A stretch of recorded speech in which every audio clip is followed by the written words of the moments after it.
So today we just want to, I believe it will just be a discussion. I will take like 10 to 20 minutes just to talk about cybersecurity risk management and open the floor for a process of engagement, because being a talk, the best that we can do to ourselves is to give the participants a humble time to make sure that they can also share the experiences, and we respond to areas of where we think that might be an area of interest to them at the end of the day. So during my training career, I've trained not less than 20,000 police officers, especially in the field of forensic, to be precise, computer forensic. Because as you all know, the world is changing. We are coming from the traditional aspect where we were used to committing things in the normal physical terrain, and most of the transactions are moving towards you're calling the virtual space. So most of the traditional events or activities or crimes which are used to be committed in the normal terrains are now taking place in within the cyberspace. These shifts has created a lot of attention, which requires individuals who have been entrusted within the criminal justice system to make sure that they can equally understand and prosecute crimes which have been committed within that particular space with the effectiveness and efficiency that it deserves. But most of our curriculums, as we all know, the curriculums which are supporting the criminal justice system are yet to be reviewed to accommodate the new challenge that normally comes with it. Hence, it exposes a lot of risk for the criminal justice players in losing most of the cases where computers have been used in a way or the other. And that's why when institutions like SheHacks comes in and decides to create awareness in that particular space, I normally look at it from a very personal responsibility that the experience that we have gathered over time and the new areas of concern which are coming up can easily be synergized to make sure that we make a difference to the justice system. So you're talking about cybersecurity and risk management within that space. What exactly are we trying to understand? I've heard people talking about risk management without taking their time to ask themselves exactly what does risk management mean? And what is exactly risk? Because risk is a concept that normally cuts across different sectors. You can have security risk, you can have cyber risk, you can have financial risk. So every space where there is always transaction, there is always an element of trying to understand what are these unknown things which can always end up hindering the achievement of your strategic objectives. So what I'll tell the participants in this call is that each and every time you have a conversation within a specific sector, it is always, first of all, important to make sure that the concepts of interest are very, very simple, clear, and agreeable to everybody. So for example, if you talk about risk within the cyberspace, the first thing that we need to make sure that we borrow and understand is the definition of risk according, for example, to international standard organization. And because of the new interest pertaining to how risk is permuting within different spaces, ISO gave a definition of risk. Remember, I'm not talking about risk management, I'm talking about risk. And the way they defined risk, they said it is the effects of uncertainty on objectives. It is the effect of uncertainty on objectives. So when you're doing our transactions within the cyberspace, we need to always ask ourselves, what do we want to achieve? What is our objective? Because you can't talk about risk management if you're not very clear on what you want to achieve. So if you go back to what we are calling, what is being defined as risk, according to ISO, that it is the effect of uncertainty on objectives. So our objective is to make sure that we automate most of our processes to make our life easier and to make transactions to be as seamless as possible. But what are these events which can make us not achieve that seamless, smooth, effective, and efficient transaction? So ISO 31000 now goes an extra mile and says, if we have events which can make us not achieve our strategic objective, then we need to invest on what we are calling risk management. And I want to be very clear and brief on this. I've only defined the term risk, that it is the effects of uncertainties on objectives. Uncertainty basically means there are some events which you're not very clear about, which might hinder you from achieving your strategic objectives. And because of that, the standard went an extra mile and defined risk management. Basically meaning that you need a more coordinated, directed approach in terms of systems, so that once you identify those particular events, you can now invest on the best way of making sure that the systems which you have put in place will enable you to manage those particular events in a manner that they will assist you achieve your strategic objective. So we have one concept of risk as acknowledging that you might have identified what you want to achieve, called the objectives, but there are situations where you'll get other unknown events which might affect you or hinder you from achieving those objectives. And because your objectives are very key to you, it is only fair if you invest in terms of resources, whether it is in terms of money, people, policies, name it, at the end of the day, so that you can control the achievement of your objectives. And that's why now we talk about risk management. So when you hear people talking about information risk management or information security risk management, they're basically saying we are going to the space, but there are some information, some activities which are beyond us, but we'd like to make sure that we invest on them so that we can control the same.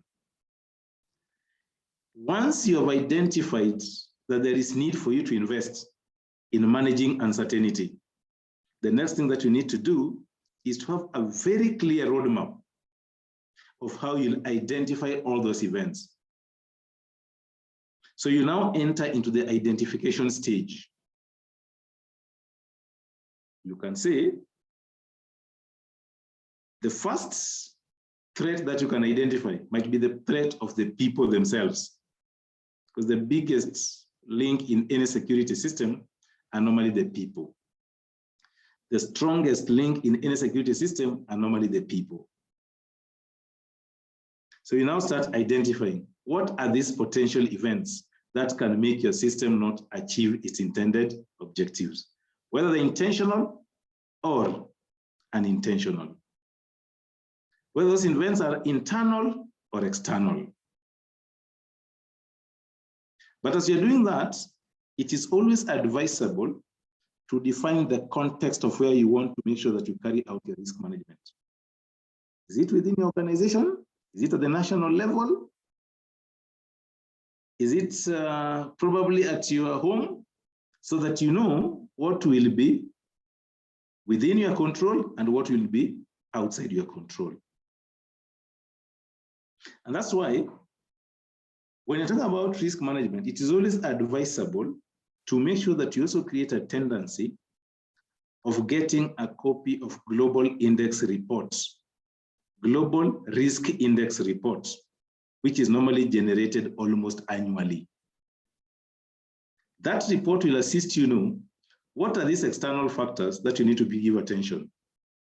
Like now with COVID-19, even the so-called baby boomers were compelled to embrace virtual transactions, virtual trainings, at the end of the day. It has made life easier, but it has also created some problems, some risks which are also intruding into a social fabric. And that's why the younger generation are disadvantaged until the other day, when some of these restrictions were eased, they could not continue with their social life. But there's some things which have remained permanent. Working from home, some institutions have preferred that, because what it has come out clear is that you can even reduce your office space, empower people to work from where they are. But in the process, the rate of cyber-related crimes have also increased. But we have the capacity to prosecute those particular crimes. That's why I'm saying one of the events that you might identify is the people, and look at them. Have you been able to build enough capacity? But as you identify those particular events, you need to make sure, because you might end up having a list of so many events which might end up hindering the achievement of your strategic objective of automating your processes.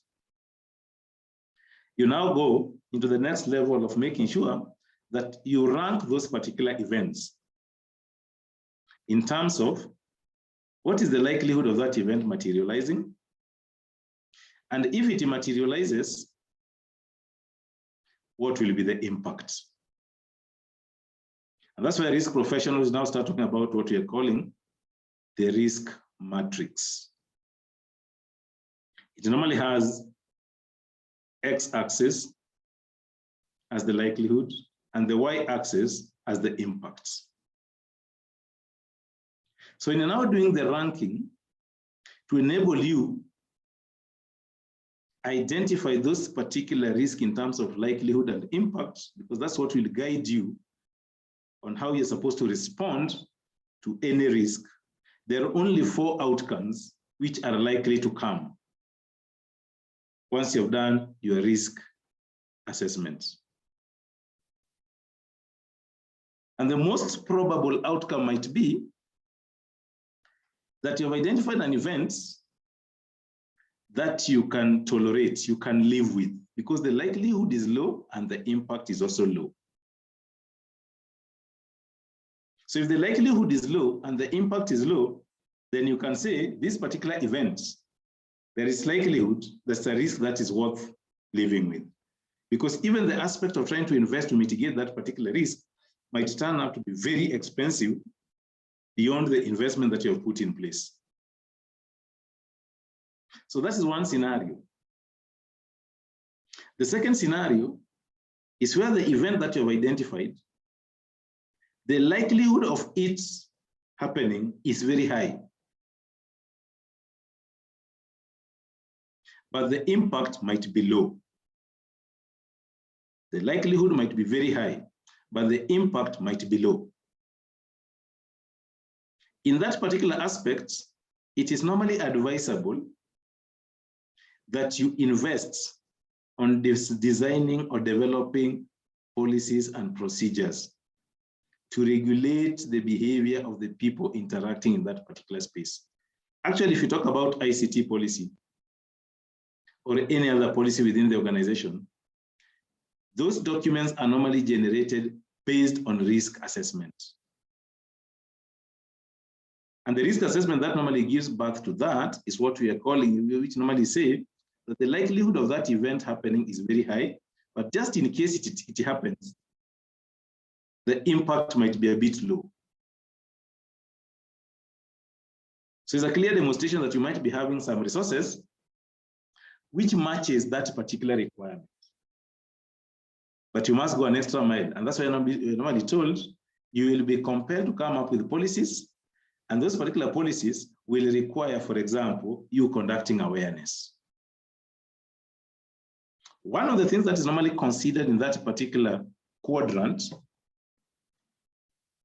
is you considering as an IT practitioner advising an organization to come up with ISMS, Information Security Management Standard, which is one of the standards which are normally produced by international standard organization. For those people privileged, they might be working somewhere. You'll hear people talking about ISO 9000. That is normally a quality management standard. When it comes to IT, and you want to put systems in place, you want to improve on your governance structures, then you're normally advised that please consider implementing ISMS 27000. But whether you're implementing ISO 27000, ISO 9000, or any other standard for that particular matter, the new trend, according to the guidance of ISO, is that they're supposed to be guided by ISO 31000. ISO 31000 is a risk-based standard that you want to venture into this particular process, but you also need to have cognizance that there are some activities that might take place which might hinder you from achieving your strategic objective. So I was in the second quadrant where I was saying the likelihood is high and the impact is low. At the national level, that quadrant of where the likelihood is high and the impact is low is what necessitated as a government to enact what we are calling Computer Misuse and Cybercrime Act 2018. You might be asking yourself, why are we saying that the impact is low? Because you'll have so many incidents taking place within the cyberspace, but it takes place not at the national level, but all the institutions contributing towards economic growth normally experience or report on attacks.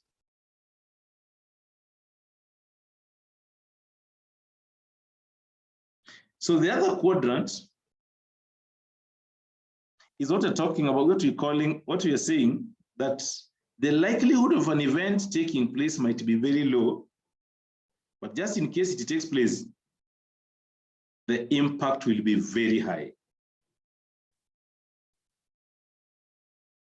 The likelihood might be very low, but just in case it takes place, the impact might be very high. So what it basically means that the type of response that you need under that particular quadrant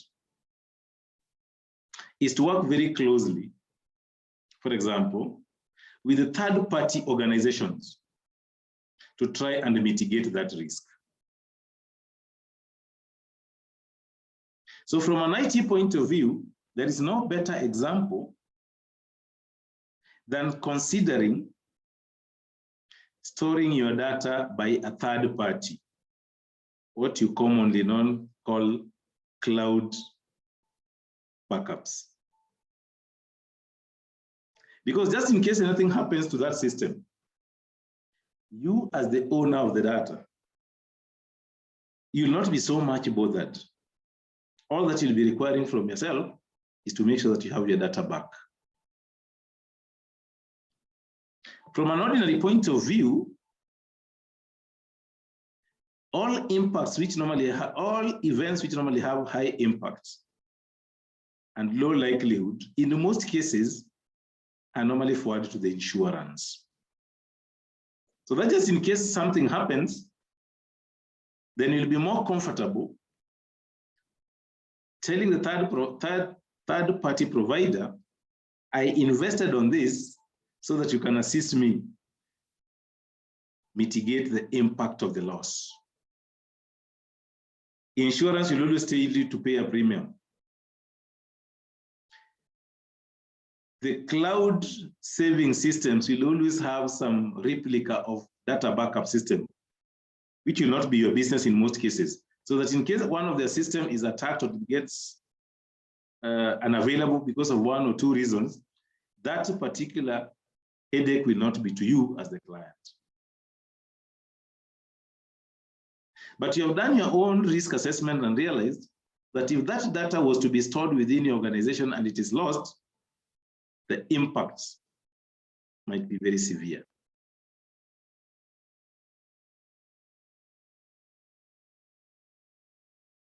Then the other quadrant, which normally determines how you're supposed to respond to any incident, is a scenario where after carrying out your data analysis, your risk analysis, you confirm that just in case that incident. Now, the chances of that incident taking place, the likelihood is very high,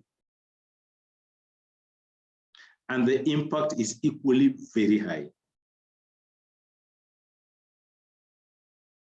Once it reaches that particular scenario, depending on which sector you're operating from, you might be a public sector organization, you might be a private organization. Decisions are normally based depending on the type of the organization that is carrying out risk assessment. So if you realize that the chances, the impact of the event, just in case it takes place, is very high, and the likelihood of that particular event is also very high. From a private sector point of view, you're normally told, hey, hold on, you're better off avoiding that activity. Why are we talking about avoiding activities? Because when you're carrying out your risk assessment, it is always advisable that you also understand your risk capacity. How much do you have in terms of resources to assist you mitigate against a specific event? If the event is likely to cost more than your risk capacity, as much as you had what you're calling the risk appetite, because the risk appetite must be within the risk capacity. It is a factor that needs a high level consideration. And that's why you realize that most of the institutions which are investing in IT, the IT professionals are not normally able to convince the decision makers because of the way we normally package our advocacy documents. Rather than simplifying your advocacy document, you end up presenting very technical documents to decision makers who are not technical in that particular line. But if you follow the risk management processes, then it's normally very clear that that particular process will assist you appreciate that the audience or the people who are supposed to consume your report also needs you to make sure that you scale down your communication. Because immediately you have decided which type of response you want to put in place, guided by the risk matrix. What comes next is how will those responses be resourced? In other words, the resourcing bit will come in. Even if you say that the risk likelihood is low and the impact is low, and you want to live with that particular risk, then there's some bare minimum investment that you still have to do. If you say that the likelihood is high, the impact is low, and you want to come up with policies, policy development, policy implementation normally attracts resources. If you say that you want to transfer that particular risk to a third party, whether you want to store your data in the cloud, it will still come up with a cost. If it's in a normal risk management criteria, they would like to make sure that you insure against that particular event. It will still come up with the costs. If the risk is so high, to an extent that the likelihood is high and the impact is also high, it will require a strategic decision making. Because the likelihood might be high, the impact might be high, but if it is well evaluated, it might provide an opportunity which worth you stretching your risk capacity. But it will call for a very high level decision making. So I've said, you need to make sure that you know how to identify your events, but you identify them based on the objective that you want to achieve. Don't make a mistake of carrying out risk assessment if you're not clear on what you want to achieve in terms of objective, then ask yourself, what are these events that might hinder me from achieving our objective? You might end up having a list of 100. Do you want to work on all of them? The answer is no. So you carry out risk analysis. And analysis, you'll use the risk matrix by grouping those events in terms of likelihood and impact. Once you've identified those particular responses that you need to put in place, the next assignment will be, where do you get the funds? To do what? To fund those resources. To fund those particular responses. But as you walk that journey, it should also be very clear to you that resourcing alone is not enough. Whether it is controls, whether it is transferring to the third party, whether it's making a decision not to make sure not to invest on it, you will need to evaluate the entire process from identification to controls to give assurance to the decision makers that the decisions they made and the proposals they proposed, like putting controls in place, those controls are serving the intended purpose. That process of trying to review the controls is normally done by auditors. Somebody might ask, at what stage do we normally invest on information system auditors? Information systems auditors normally come in when a risk assessment has been done, controls have been identified, and we need to provide assurance to the decision makers that those controls are serving their intended purposes. So if you decide to do systems auditor, then you're simply saying you would like to work with your organizations or the like-minded organizations just to confirm that actually these systems are serving their intended purposes.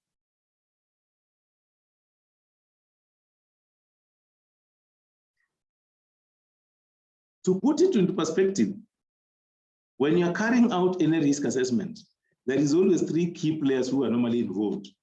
We normally call them 3 layers of defense. The first people to walk the journey of identifying the events which might affect the objective are normally the process owners. In this aspect, what we mean by process owners are, if you're carrying out information security risk assessment, then the best people to work with are the system owners, the IT department, because IT department will assist or work with the risk professionals after understanding what risk is and what risk management is. Then they now start walking the journey of identifying all the events which they think can affect the achievement of the strategic objectives. It is the same professional within the IT sector who will tell the risk professionals, this is our line. If we put these types of controls, it will assist us achieve our ultimate objective. Then the risk professionals and the IT professionals will agree on the controls which needs to be put in place. These controls will be taken to the chief executive officer, assuming that you have a risk committee. Then the chief executive officer and the team, once they are convinced, they'll escalate that particular conversation to the board. Then the board of directors will now give guidance that yes, you have walked this journey according to a risk framework. You have proposed these particular controls. Please, you as the process owners, if it is IT, make sure that the controls that you suggested are serving the interest of the company to achieve its strategic objectives. But insurance will, not insurance, the audit will come in as an independent department just to review the controls that you put in place, whether they are assisting to support the strategic objective of the organization. And that's why we say you'll have what we are calling first line of defense, second line of defense, and the third line of defense. So the first line of defense will be the process owners. Come on, the IT department, it is the IT professionals who will work with the risk department to understand what risk is, understand what risk management is, understand what risk appetite is, understand what risk attitude is, understand what risk capacity is, and develop a risk culture. Once they've agreed, they now come and suggest controls. Those controls will be shared by the stakeholders going up. If they're adopted by the CEO and the team and the board, then the audit department will be brought in to carry out audit to provide assurance. I know people have been asking themselves, how does information system auditors come into being? And audit has always been a traditional function of finance, because even financial activities are being done online. So once you have the auditors, they'll always be reviewing those controls against the laid down procedures. But as ICT professionals, what you need to make sure that you also put into consideration is that, as I said, you need to scale down the language when you're communicating to non-technical experts. I've served in several boards, have seen most of the IT proposals going down the drain. And it used to take me a lot of time to try and convince my colleagues in the board. And one thing that I normally I used to get very difficult is that as much as you try to convince your colleagues at the board level, they used to say, oh, what to vile wanafanya hizo presentations now, it's as if they don't even know what they want at the end of the day. So even if you get something as a board member who understands what IT is, it might not be the percentage that you want. But if you work with the risk professionals, they'll assist you scale down the language. Because with them, they will only assist you understand what risk management is all about, and how you're supposed to carry out your risk assessment, how you're supposed to benchmark whether an event has high impact or low impact, high likelihood or low likelihood. You'll have to walk the journey with them as you keep on engaging. After going through all these particular aspects, that's when we realized in this country, the number of events in terms of cyber incidents was increasing by the day. That was back in 2009. And that's why we started now the conversation of seeing whether we can have a law to regulate that particular space. I can tell you for free, it was a long journey. My initial idea with the initial contents went through a lot of vigorous consideration by different players. But what I came to realize is that as long as the spirit and the concept has been maintained, it doesn't matter how many times you'll be panel beaten. So when I saw that particular act in 2018, I said, at long last, the cyberspace has been regulated. I know we are having challenges with operationalizing that particular law. It's one thing to have the law, is another thing to not to have it totally. Different agencies, including KEPSA, are still working with the Ministry of Interior to see how best that law can be operationalized. But we have to scale down the conversation, especially to parliamentarians, for them to understand. So when you're engaging decision makers, it's always important to make sure that you accommodate everybody. I know ICT practitioners bill is still on discussion, but I know it's just a matter of time before it also sees the light of the day. Miriam?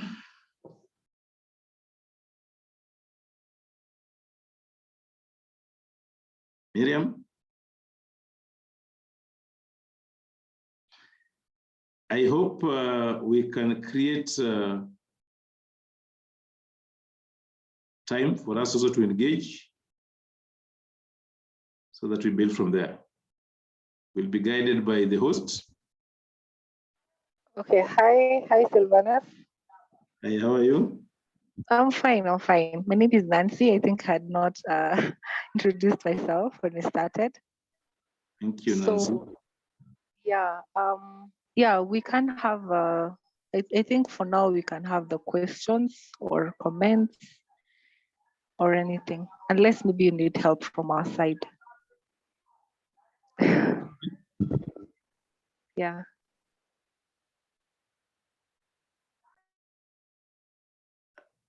I didn't get you, Nancy. Okay, I'm saying that Yes. I'm on call and I'm happy to help with anything you might require. Yeah. So we are free to have a Q&A session. Yes. Yes. Sure. Okay, then the floor is open. Okay. So for the audience, if you have questions, you can just jot them down in the chat box and I'll be happy to read them aloud for our speaker. But thank you so much. It's been so enlightening. I think I've also learned so much. So, Nancy?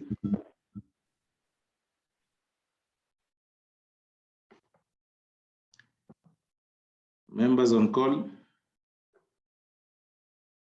feel free to drop any message on chat, or you can unmute yourself and engage. Maybe I can ask a question, the question that I normally get very often. For someone who wants to get started in risk assurance and compliance as a career, how would you advise them, like a career path for them to follow? Okay, thank you so much, Nancy. Like any other career, I normally tell people that first of all, you need to do a lot of soul searching and identify your area which you're normally very passionate about. And I started by saying that I've been a trainer for over 20 years. And I've seen people making a very rash decision because sometimes they normally tend to believe that if you venture into a specific field, then you'll get instant results. So what I normally tell people is that if you look at the field of risk, it's growing day by day. So what you need to do is, first of all, you can decide to specialize in ICT risk management because that provision is there.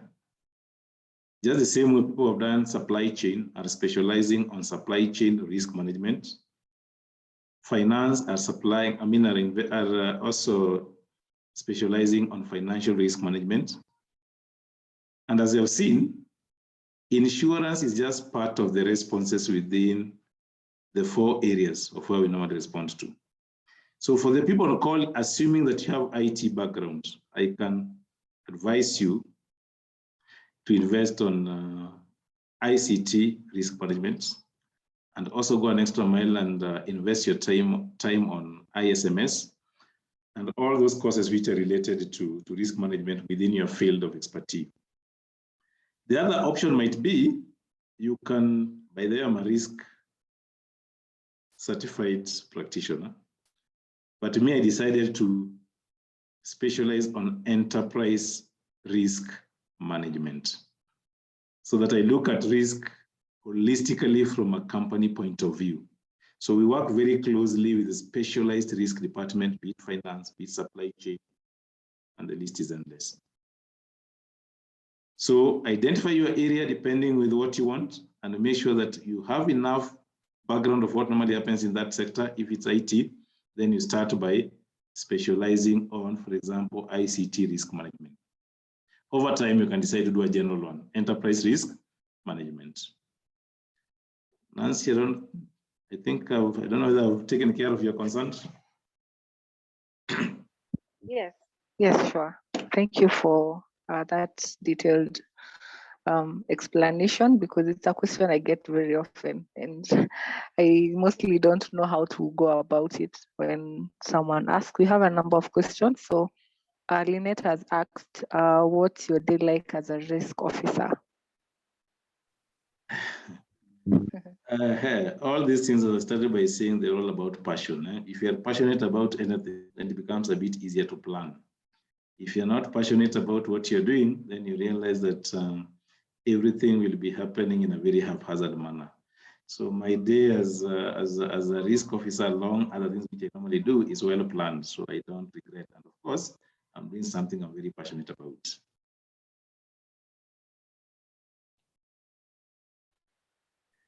Lynette, I hope that answers your question. You can just maybe indicate that. Reza's asked, do you feel like in Kenya we are having modern security threats, or maybe they are the past ones compared to countries like the US and China? Very interesting question. What I normally tell people, first of all, is that out of the community of nations, we are normally very fast to make sure that we benchmark ourselves with very highly developed nations like US and China, for that particular matter. But you also need to appreciate that we are among the very few countries in Africa which have enacted Computer Misuse and Cybercrime Act. Just by the fact that we have a legal framework puts us in a very strategic point in managing cyber-related incidents. In terms of knowledge and skill, Kenya is also ranked very high at the end of the day as one of the countries where we have potential innovators and creators. And that's why M-Pesa is getting its roots in Africa and beyond at the end of the day. So yes, we might not be the same level with the US and China, but remember we have over 190 countries with around 54, 53 coming from Africa, and we are somewhere in that particular conversation at the end of the day. By passing of Access to Information Acts and Data Protection Acts, we are playing the league of Europe and the rest. So you only need to make sure that you work on our culture, trust on ourselves, and stop beating ourselves so hard at the end of the day. We have the potential as a nation. And by the way, I also drafted the CCTV policy from the scratch, and the discussions are at very high level. So if it is an issue of automating surveillance, yes, we'll be having the technical equipment, but we'll also having some policy frameworks to make sure that that thing is done effectively. Just to say that as a country, we are not badly off. Probably the government normally not talk enough, speak enough about it, what it's doing. It might be our biggest undoing. Thank you. Thank you for that. So there's another question. In an implementation of an information security policy for an organization, which policy framework is the best to apply between ISO and COBIT? These two frameworks, they have different strengths and different weaknesses. Let me start with ISO. The reason people normally prefer being certified under ISO is because you'll end up having global recognition. That whatever you are doing is as per the best globally acceptable practices. COBIT is normally confined to IT at the end of the day. So immediately you talk about business information technology, then people will tend to perceive that you've only invested on one function of the organization at the expense of others. There's nothing wrong with applying all of them because they can always be used to complement and supplement each other at the end of the day. So the issue is, what is your target recognition area that you'd like you to do what? To make sure that you achieve. So these standards, they normally don't compete, but you ask yourself, what is your objective? Remember, I started by saying, it is the objective that will assist you decide which decision to make. If you're not clear on your objective, then you are done. So there is nothing like a good or a bad one. It's what do you want to achieve? Samson?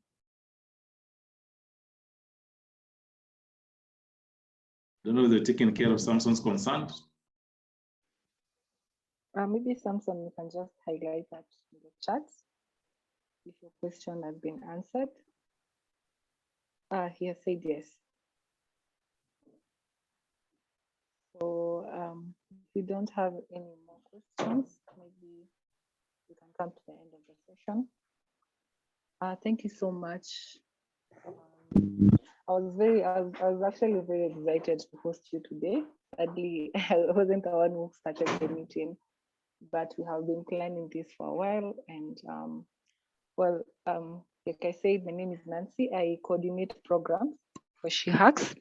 So I'm looking forward to having further conversations with you and your team to see how best we can go about creating awareness and also people learning, because I believe there's so much, people have ignored risk compliance as a career. People are all about the red team, blue team.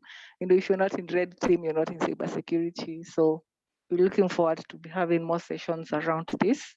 Thank you so much, Silvanus. It's quite a pleasure hosting you today. And I'm looking forward to hosting you once again and again. And yeah, I believe if you don't have any more questions, maybe you can just come to a close. In case of anything, if you'd want to revert to this video, it will be up on our YouTube channel at SheHacks Kenya. You can always revert in case you need more clarification. I'm sure I will do that myself. So I think there's a comment. Thank you so much, Nancy, for extending that invite. It's also my pleasure to be part of this conversation. It's always been my motto to make sure that we extend working relationship. With the permission, guidance, and the permission and guidance of my team, we will keep on making sure that we have a conversation to make our country a better place, because we have the potential. Thank you so much, and thank you everybody who has participated in this particular call. Be blessed.